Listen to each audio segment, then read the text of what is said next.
আমাদের আমাদের দেশের যে ব্যাংকিং সিস্টেম, সেই ব্যাংকিং সিস্টেমের যে সর্বময় কর্তা, মানে পুরো দেশের যে অর্থনৈতিক কাঠামোটা, সেই অর্থনৈতিক কাঠামোটাকে শক্তভাবে কন্ট্রোল করে রেখেছে কিন্তু আরবিআই। আরবিআই হচ্ছে রিজার্ভ ব্যাঙ্ক অফ ইন্ডিয়া। আর আরবিআই কিন্তু দুটো সাইকেলের মাধ্যমে পুরো অর্থনীতিটাকে কন্ট্রোল করছে সাধারণত। একটা হচ্ছে রেপো রেট, একটা হচ্ছে reverse repo rate. Repo rate ব্যাপারটা কি?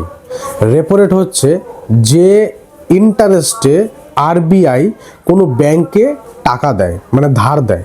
আবার বোঝাচ্ছি, রেপো রেট মানে হচ্ছে যে ইন্টারেস্টে আরবিআই কোনো ব্যাংকে টাকা ধার দেয়, সেটা হচ্ছে গিয়ে তোমার রেপো রেট বলা হয়। কোনো ব্যাংকের প্রয়োজন পড়লে সেই আরবিআই থেকে মানি শর্টেজ হলে আরবিআই থেকে টাকা উইথড্র করতে পারে উইথ ইন্টারেস্ট, সেটা হচ্ছে গিয়ে কিন্তু রেপো রেট। আর যে রেটে কোনো ব্যাংকের থেকে আরবিআই ঋণ নেয়, কোনো ব্যাংকের থেকে আরবিআই ঋণ নেয়, সেটাকে বলা হচ্ছে রিভার্স রেপো রেট। এখন প্রশ্ন হচ্ছে, অনেকে জানে আরবিআই কি ব্যাংকের থেকে ঋণ নেবে? ব্যাপারটা ওই রকম নয়। অনেক সময় কি হয়, মার্কেটে ধরো লিকুইডিটি মানে ক্যাশ টাকাটা, সেটা অনেক বেড়ে গেছে। আর যখন লিকুইডিটি প্রচুর বেড়ে যায়, তখন আরবিআই কী করে, ওই এক্সট্রা লিকুইডিটিটাকে মানে সারপ্লাস লিকুইডিটিটাকে অ্যাবজর্ব করে নেওয়ার জন্য বিভিন্ন কমার্শিয়াল ব্যাংক বা বিভিন্ন বড় বড় ব্যাংকের থেকে টাকাটা নিয়ে রেখে দেয়।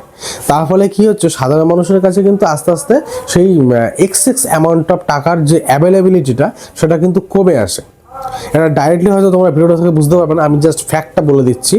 তো এইটা হচ্ছে কিন্তু রিভার্স রেপো রেট, মানে যে ইন্টারেস্ট রেটটা আরবিআই কোনো ব্যাংকের থেকে টাকা নিলে সেই ব্যাংক টাকা দেয়।